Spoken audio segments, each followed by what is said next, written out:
Good afternoon, everyone. Thanks for joining us for the session with Dr. Carlos Fonseca and Mateo Garcia Elizondo.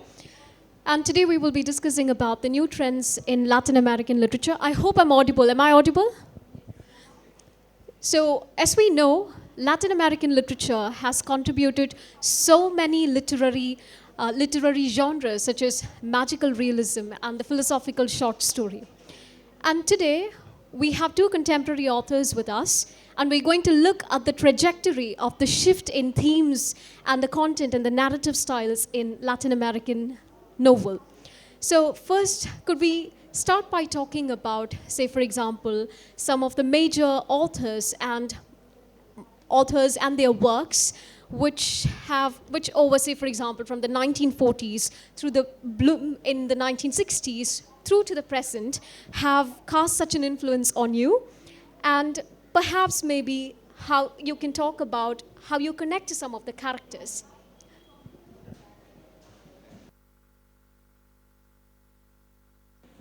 Now maybe? Yeah, I think so. Well, thanks so much, Par, for that introduction. It's an honor to be with you here today, and also with my friend Mateo Garcia Elizondo. And thanks so much for all of you coming today.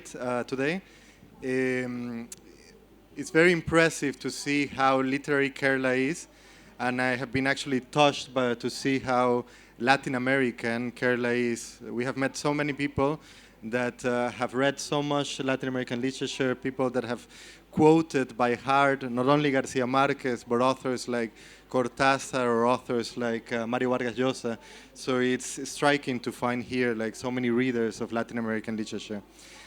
I don't know what Mateo's experience was like, but like growing up when I was, 14, 15, those ages in which you begin to kind of like fall in love with literature, the readings that kind of like get you to put pencil in hand and begin writing. Many of those readings were actually related to the Latin American boom, right? Those were the years in which I discovered Garcia Marquez. Those were the years in which I fell absolutely in love with the works of Julio Cortázar. And I remember, going into the bookshop, an old used bookshop, and buying Rayuela, Hopscotch by Julio Cortázar for $1, and just devouring it and trying actually to be one of those characters, right? I wanted to be like the main character in the novel Oliveira, Horacio Oliveira, a man who is trying to search for a way out of his kind of too intellectual mind. And as you progress, then you go on to 17 or 18 as a Latin American author. I think at one point you need to distinguish yourself. And before we were talking a little bit about this, the Latin American boom was so influential, had such a weight. Figures like Garcia Marquez, Vargas Llosa, Carlos Fuente, Julio Cortázar, or female authors like Clarice Lispector, that you kind of have to find your own position, right? And you do that for other readings, right? You find other authors from your national traditions. In my case, I'm half Costa Rican, half Puerto Rican, trying to interact with those readings in ways that you can finally find your own voice, right? But there is something to be said about the fact that those readings that you make when you're 15, 16, or 17 are so fundamental that even when you try to leave them behind, I think that they remain with you in kind of unconscious, subterranean fashion that will mark you. And, sometimes I go back now to those first books that I wrote trying to escape from the influence of Cortázar or, let's say, Borges or Garcia Marquez, and I actually find their voice very much present. And I think now it's a matter of accepting that rather than just saying that, kind of pushing it aside. We will come back to exploring some of these early influences and your perspectives on it when we discuss your works much later. Now, could you discuss some of the works that have influenced you, the writers, the texts, perhaps characters? Yeah, sure. Oh, sorry. Okay. Thank you. It's an honor to be here in Kerala discussing Latin American literature with you. Thank you for coming. For me, yeah, I would pick up on what Carlos was saying about how it's those readings that you do when you're an adolescent that really mark you. And for me, it wasn't always necessarily Latin American writers, and not always necessarily like the old school, but there are writers that I read in my teen years, which I've always come back to, and my understanding of them has been changing every time that I read them. One of them is Borges. Definitely, I think is one of the most influential Latin American writers for me, because of the universe that he was creating and the relationship that he created with literature, and the influence that he had on later literature that I was reading. And Juan Rulfo, of course, is a very big influence of mine that I read when I was very young and I didn't quite understand, and that I came back to later on in life, and I realized how strong that influence had been, looking back on it. I think other writers, not necessarily like from the 40s or so old, but I think, for instance, Bolaño is a writer that has had a lot of influence, not only in me, I think in an entire generation of writers nowadays. And for me it was always also, literature, the genre literature. Like Borges, I think, was the closest thing to a Latin American, writer who was writing close to fantasy almost. And because I was reading a lot of fantasy and a lot of horror when I was growing up, and I think Borges is one of the big ones who was touching into those zones that I later on was very interested in. So yeah, I think those were my Latin American main influences, but there are so many. So we will come back to discussing this further when we talk about your short story, The Capsule, or The Date with That Lady. We will come back to it, the fascination for the mundane and the dark and the journey, all of those. So now I'd like you to briefly talk about some of your works, and the reason is, while I was sort of preparing for this session, the most interesting thing and the most intimidating thing was the multiple voices and plots within the text, and also how different voices intersect, different plots intersect, so they sort of come together as much as they go away, whether it's, perspectives, the whole bit about references to mythology, of history, of politics, of culture, contemporary events. So there were so many aspects which were at once converging and diverging. And so because of which, I think it's important to, begin by sort of, hearing from them about their books and characters, which we can put them, for us to sort of put them in conversation towards the next part of the session. Yeah, so can we hear about your books and some of your characters? Yeah, thanks so much, Parv. I'm always interested in form, right? So like one of the things that like narrators and novelists have to face when they sit down to write a novel is, okay, how am I going to do this, right? There's a classical way of storytelling which tells us that there's a beginning, a middle, and an end, and we just put a line in between those 3 points. But I'm always interested, perhaps, of like the formal like innovations of authors like Borges or Marquez, amongst others, of playing a little bit with that form, right? And when I sat down in, I think, 2013 to write my first novel, which got translated as Kernel Lágrimas, I found one form that interested me a lot, which was the kaleidoscope, right? This idea of the kaleidoscope as like almost a mosaic of different bits and pieces that end up nonetheless like providing us with like a whole image, right? And I began asking myself, what would it mean then for a narrative to have the form of a kaleidoscope, right? And I think part of that's what you were mentioning when you say that in these narratives, or particularly in my 3 books, what you find is like, almost bits and pieces that are collaged together in order to make like an image. In the case of that first novel, of the life of a man, this man who has had a wonderful career as a genius, as a mathematician, but who has decided towards the end of his life to remain hermetically like secluded from society, right? And I like many things. I'm a little bit eclectic, so I like history, I like politics, I like science. So in my novels, I try to kind of see how all of those things are are together. Although I know that sometimes that means that reading the books is a bit harder. I have a specific question about that.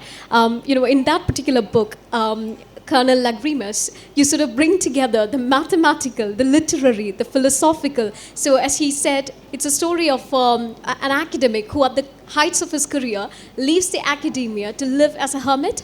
And there is a journey sort of away from one's past, but then which ironically takes you back into where you're trying to desperately run away from. And also that, the whole bit about his aim to sort of condense everything into a mathematical equation. So you can see within literature, he's bringing together the philosophical, the mathematical, the literary, the cultural, and the political. As you said, nature, all these aspects. So we will come back to this character after Matthew speaks about his character in The Date with That Lady and Capsule. So could we hear about your works and your characters, after which we will talk about them, juxtapose them? Thanks, Parv. I think in that sense I'm much more of a traditional storyteller than Carlos. I'm less experimental in a sense. I kind of got into writing by learning how to write screenplays in a sort of very traditional way, learning about the rules or directives of structure and character building and so that's where I come from when I wrote my novel Una cita con la lady, a meeting with the lady. To me, the story came basically through the character, the voice of the character, but also through a very simple structure. I almost had a flash of what the structure had to be, and it was only practically 4 points, which were like signposts where I knew I needed to pass, and I knew where the story was starting. I knew the 2 or 3 points where the story needed to go through, and I knew where the story would end. And by really connecting to the character, that's really where that's the way I wrote the novel. And it's a novel about a young man who's addicted to drugs, and he goes off to a small town in Mexico City to end his life because he believes he is closer to death after so much time being addicted. He believes he's closer to death than to life. And so the whole story is it's a pendulum between life and death of this character. And what I was very interested in was getting into the subjective points of view of the characters, which is something that that was more difficult to do in cinema, where you're always looking from the outside in. In this novel, I could finally kind of look inside the character and make experiments more with consciousness. And I think that's what I found very interesting about coming back to fiction was the experiments in consciousness that I could do in writing. And that's also what happened in Capsule, which is a story about a guy who gets thrown into space and it's an exploration on consciousness around that. So that's what I'm most interested in. I sort of wouldn't say it's very much a traditional way because, say for example, the story, for example, it brings together technology of thinking about punishment, as sort of sending someone out into the space, the whole bit about technology, the whole bit about, of course, the whole central question within the character. First he thinks, well, it's better to be sent out into the space as a punishment than to be locked up somewhere. And then sort of coming into terms with, oh my God, this is a never-ending journey, isn't death better than that? The whole bit of it. But there are, there is, of course, magical, realistic elements with technological aspects, with there's philosophical, densely philosophical, isn't it? All these are there. Now, going back to the novel, first-person narrative, and you spoke about how you think of it as a traditional plot, but I think it's also a very clever work, and it does something very fascinating with history. Like for example, the setting of the the setting where he goes to to sort of to be closer to death and to be away from everyone. In that journey of being away from the self and closer to death, where he is actually a very historically relevant bit, which. Can you sort of comment on that? On the town where he goes? Yeah, and the mythological aspect of it. Yeah, well, for me it was a theme that has already been played many times before. It's a descent into the darkness and into that. It's a descent to hell, kind of. Like it's, and there's a sort of theme about rescuing Eurydice. I don't know. It's, to me, it was very traditional. Actually, it was. It had to do with Dante, and it had to do, with going to the depths of oneself and to the depths of of of hell in a certain way. And where he winds up is in a small town in Mexico that is kind of a nowhere land. It's a land in between life and death, and so it's a place peopled by the dead also, and which is a theme that has been already played with in Mexican literature, particularly in Rulfo. But were you thinking of something in particular? Yeah, particularly I was thinking about, say, for example, how there is an implicit reference to where he is, and that's a site of the shrine of, that's where the Aztecs used to be before the submission to the Spanish powers, and the whole bit about, that's also happens to be the shrine of the Aztec god of death, who walks about walks about as a skeleton. as a walking corpse, As a walking and corpse. the dog and the reference to it as the guide to the underworld. So he has woven all these local myths into the text, and even though he says it's a traditional plot, I mean, there's a very clear strategic use of stream of consciousness, and there are also, of course, psychedelic journey, and there are hallucinations, and there are all kinds of inner and outer worlds zooming in and out. So I love your interpretation. One writes stuff and doesn't realize that one is doing that. That all of that reference to Aztec mythology is something that I did kind of realize when I was writing it, but it was coming off that way. I mean, the dogs are very important characters in the novel. Because they're kind of the messengers between the living and the dead, and it's something that happens not only in Aztec literature. I think in many mythologies around the world, dogs are kind of like the messengers between one place and the other. And the fact that the character is addicted to drugs and therefore, getting thinner and getting gray and sort of dying in life was also like something that came about by itself and that I didn't realize was happening, but that does come out in mythology, especially in Aztec mythology. I will come back to that. Okay. I will come back to that bit and the lady and the drugs in a minute. Before that, I have a question for Carlos about the use of biographical information, the whole bit about mathematical, all of those. Now, interestingly, I'm going to bring natural history here, which is another work by Carlos. And the story is actually revolves around journey, and the journey is perceived by multiple characters. So what we see in that novel are multiple perspectives, multiple voices, and so I'd like you to talk about that polyphonic character of the text and also the use of biographical information and other bits which you hinted at. So, Great. It was very interesting something that Mateo mentioned, which is like when you're like in the process of writing, you write and and things happen sporadically and things happen naturally. But then you finish the book, and one of the beautiful things is that you give it to readers and they begin finding out all of these things, all of your, your mechanisms through which you're thinking about what you're doing. I remember when I finished my first novel, Kernel Lágrimas, I was very angry at this novel, and even when I put the last point, I did not like it at all, and I told myself, I'm going to write something completely different. And I went and I spent some time and I wrote this novel, Natural History, thinking that it was completely different. And then I published it, and the first thing that readers said is, it's the same because of this and this and this. And they were completely true, and I think now hearing you speak, Parv, one of the things that I have realized is that one of the mechanisms or one of the things that interests me about narrative is the question of secrets, right? I think in all of my novels there is this idea of usually a family, and there's a secret in the past that they're trying to relate to, right?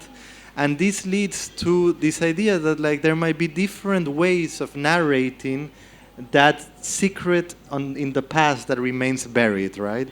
And that also second idea which you mentioned, which was the idea of a journey, right? Of going a journey not only in this case from Europe to Latin America, which happens in natural history, but also a journey from the present to the past, trying to figure out exactly what happened, right?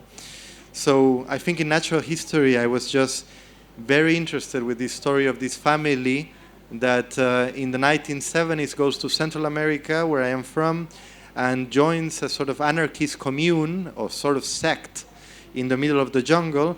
And at the very end of their pilgrimage, they find something.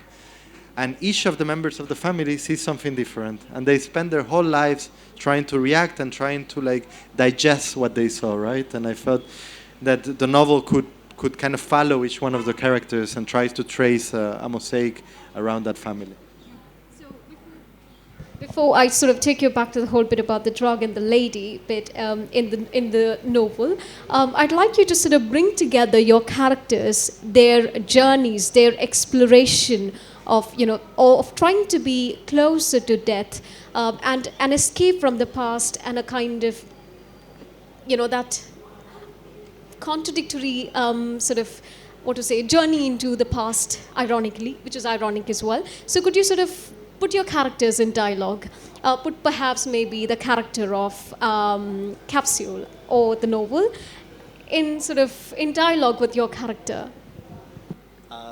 Well, there was something that Matteo mentioned that struck me, and also struck me when I was reading his novel, which is a beautiful idea that comes from, again, as you were saying, from tradition, which is this idea of going through the underworld, dying in order to be reborn, right? At the end of the journey, and Dante, what he gives us, or Virgil gives us wonderful epic journeys, and these are journeys that, as Matteo was saying, give rise to a new awakened consciousness, right? So almost as if consciousness has to go through hell or death and then kind of be reborn. And in most of my novels, and particularly in natural history, I think I'm very interested in that. I think of this pilgrimage precisely in this Dantesque sort of way in which they go through the jungle, but the question is what happens when they go through and reach the other side, right? What is it that now they can see, what has happened to their consciousness, what has been awakened in them? And I think that that's something that is beautifully displayed in Matteo's novels. And I think that the resonances that Matteo's first novel has with crucial people like Rulfo or Malcolm Lowry, who was one of my favorite authors, who I think his book Under the Volcano is highly underread, where he also appears, the main character, who in this case is a drunkard, is always followed by dogs, right? Until the very end. I think that definitely was something that resonated in me because it was part of my readings. Yeah, I think that's what I was referring to as the classical structures of storytelling. I think it's what we're talking about this character needing to confront itself and the world and descend into an underworld sort of, and coming out on the other side and it's a classical structure, no? It's like a hero's journey, and it comes out not only in novels and movies, but also it comes from some deep mythology and some deep place in the psyche, and I think that's what I mean, with classical storytelling. That's I think what we're all trying to do when we're telling stories, is to tell the transformation of a character through dealing with the darkest part of itself and the world outside, no? Okay. So I'm going to take you back to the previous question. I'm going to link your characters. Particularly, I have Colonel Lagrimas in mind, and your character, of course, both your characters, particularly the character from the novel. And to what extent do you think, are your works informed by drugs and the drug wars in Latin America? Yeah, I mean, that's a big question, because the theme of drugs in Mexico and Latin America is not new, but it's right now in Mexico is very strong.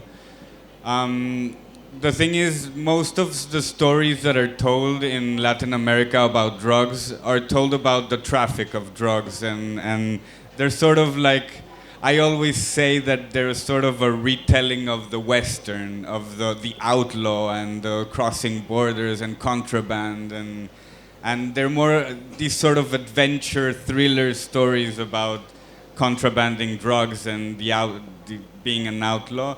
And I wasn't interested in doing that in the novel. For me, the novel was more about a character who was a consumer and who therefore was more going through a sort of private hell. And I think the private hell is more of what, you know, it's another sort of literature, and it's the literature I think that it's a literature that is very interesting to me. And yeah, for me, the story was not so much about drugs. It was more about, I always say the novel was more about desire and death. And the best way of treating those themes for me was drugs, because drugs are addictive, so they're a metaphor for desire. And they're also something that while you desire them, they're also leading you to death. So it was the crossing point of two very important themes that I wanted to deal with.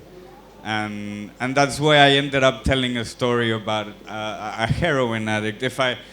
My editor used to say that if I had chosen any other drug, the book would have been a lot longer. But I chose a drug that kills you while you desire it, because it allowed for an interesting narrative crossing point. Was the first person narrative voice a deliberate choice?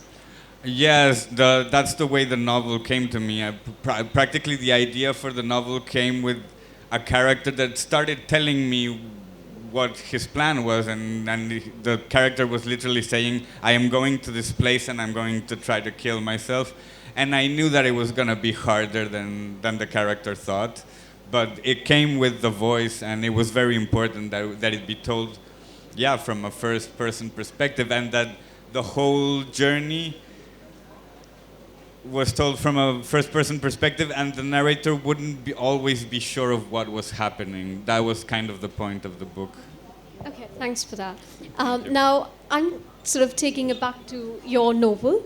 And of course, I asked him about drug and alcoholism, and of course, alcoholism is, you know, something that is discussed about when we discuss the kernel, for example. Now, I have a question connecting, you know, you as a writer and the character. So, you know what this question is about. You're a professor at the University of Cambridge, and you teach literature. So there is that constant battle between the critical academic voice and there is a creative voice, and there is a character who at the in the midst of his successful career at the academia is trying to sort of run away from it. I'm trying to sort of think about the theme of drug and alcoholism on the one side, but also that striking that balance between the critical and the creative self. So it's the reason why I was smiling and kind of laughing when Parv was asking me the question is because the character in this novel is an 85-year-old man who lives as a hermit in the Pyrenees. So I was beginning to try to think of how Parv was identifying me with this older man.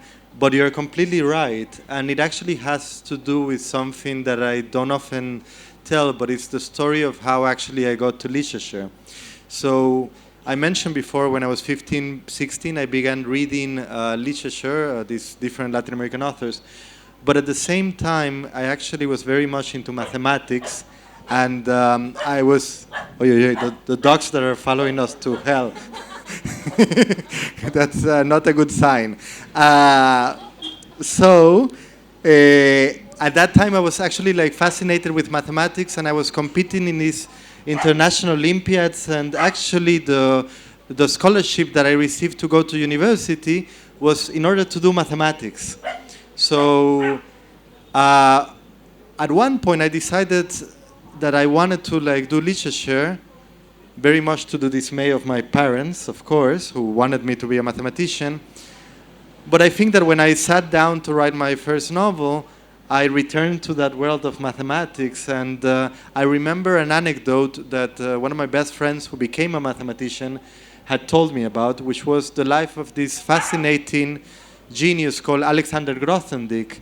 And Alexander Grothendieck was a very interesting guy because historically he was a Jew born in Russia whose parents had escaped from persecution there after having fought the Bolshevik Revolution, went into the concentration camps. One of them survived. He became a genius. But what interested me was precisely what he was saying, that at the end of his life, when he was about to become like the greatest mathematician of the 20th century, he decides to flee and go into as a hermit and live in the Pyrenees and locks himself down and tries to write an encyclopedia of all of human knowledge, right, through mathematics. So the guy becomes a little bit crazy. So I was interested in exploring what led him there, right? How does one kind of try to escape from the past, but nonetheless in relationship to the past? So yeah, I think in one way it's I was trying to escape autofiction. I was trying to do something completely different, but of course I was indirectly reflecting, as we all do in books, about my own decisions and about my own kind of past as a young mathematician. Now, coming to Matthew, I'm going to switch this question a little differently. And so you write for different media. So you write films, you write novels, you write short stories. So, how different is it to write for different media? And I'd like to sort of share your thoughts on that. Thanks for the question. It's a complicated question. I always say that stories actually tell you what kind of media they want to be in, and sometimes the story is best told as a movie, sometimes it's best told as a comic, sometimes it's best told as literature. I think literature is the wider art. I think you can tell most stories as literature before they become anything else. But yeah, and also what I always think about is it's different ways of handling the story. In cinema, usually, as I was saying earlier, you're looking from the point of view of a camera, so you're describing everything from the outside, and it's very awkward to go into characters' minds. Some movies do it. Some movies you can hear the characters talking, or moving in time is also sometimes a little bit complicated. In cinema, you can use flashbacks and stuff like that, but you have to do it very well, otherwise it becomes very stumbling and complicated. And so cinema is more of an outside-in point of view, and it's very linear, I find, oftentimes. Whereas literature and fiction in literature is often more malleable. I don't know if that's a word. You can go into characters' heads. You can go outside. Also, for instance, in cinema, you have a very hard time. You have to communicate everything with sound and with dialogue and image and sound. Whereas in literature, you can describe smells and you can describe taste and you can describe thoughts, and it's a lot more organic to do that. In cinema, if you want to show a smell, you show it through an image. And you do evoke smell, but you're always showing it through image or through someone saying something. And if you want to evoke emotion, you have to show it through dialogue or through a good actor, I suppose. But in literature, you can get more into the meat of emotion and perception, senses. And so that's different. So it depends on what you're trying to tell and what you're trying to get into. Generally, I'm interested in consciousness, so I usually lately I've been getting more into fiction, into prose fiction than cinema. But it always depends on the story, I suppose. Now, so the next question would be, about the sort of inclusion or the incorporation of science and other worlds into the text, like particularly art, science, and reality. The whole idea of consciousness merges with that, as in your works. Like particularly, I think they're also deeply philosophical. So can you sort of speak about how the novel as a genre has evolved to sort of stylistically, as well as content-wise, to include all of these, and how does this work in your novel? Yeah, I think that's. I always think about what is it that drives me to the genre of the novel, and I think that one of the things that drives me there constantly is the fact that everything fits inside a novel, right? I feel like, novels are a little bit like, these Russian dolls that you can like take one and then find another one and find another. And they're a little bit like that. And I guess like that's something that we learn from the modernist novelists. Like if you take a book like by Joyce, you'll find that each chapter has like different things, like different styles, and they all somehow fit inside a novel. But even if you go like back in time, which I think like is what Matteo is trying to get us, that like sometimes what we deem as experimental or as like transgressive, actually like if you go back in time, you find there like a whole tradition. And I remember like that one of the things that I used to like love doing would be like to open Renaissance like almanacs and find there like pictures and then the definitions and then little stories. And I thought like what would it mean to like write novels that like kind of do the same, that like become kind of like containers for worlds, right, for where everything fits there. Of course then you have to tell a story, which is the hard bit, so how to do both things. But that's a space I like, and that's the space that like allows me then to link these different languages through which we try to understand the world. Because in a way, mathematics is just a language through which we try to understand the world, just as well as history or religion, right? And I think they all like relate indirectly to the same world and the same experiences. So I think that if we begin thinking of like the novel as a Russian doll, then there's a lot of freedom and there's a lot of space to put everything, right? So for example, in the last two novels, I have started experimenting with bringing images into the books. So in the first novel, Natural History, when I did it, it was just black and white archival pictures from history. But in this new one, I said, wouldn't it be fun just to construct my own images? I can't do it because I'm a horrible kind of designer and visual artist, but I have a very good Chilean friend who is an artist and a photographer. So together we started experimenting with collages, which we included. So it's just fun, and it's also a way in this case to like make the writing of a novel much more collaborative, whereas otherwise it's a little bit lonely. I sometimes envy people like script writers because you're working with a team, right? Whereas you must know it, when you're writing a novel, it's just a couple of years in which you're too afraid to tell anybody about it. And what do you have to say about the inclusion of the multiple domains of art, science, literature, and philosophy into works? And maybe speak about how that connects with contemporary realities that are relevant. I suppose I agree with Carlos in the sense that the great thing about novels is that everything fits in a novel. You get the chance to... I always call novels, well, not always, but I call storytelling applied philosophy, because it's not just philosophizing with just abstract ideas. It's actually taking characters and putting them in situations that actually play out philosophical problems, like what happens if I do this, ethical problems, And so, yeah, I think what's interesting about novels is that there's sort of a discipline made for people who are interested in everything, who want to explore aspects of history, who like art, who want to explore philosophical ideas, scientific ideas.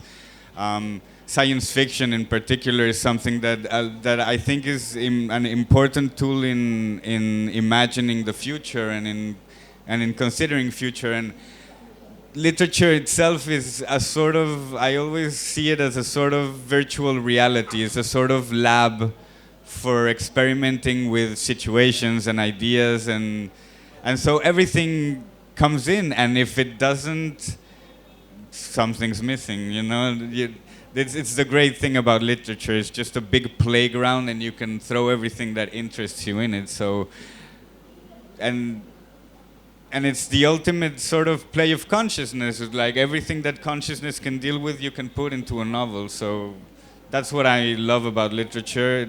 It allows me not to decide what I'm interested in. What I'm interested in is what goes into the novel, in a sense.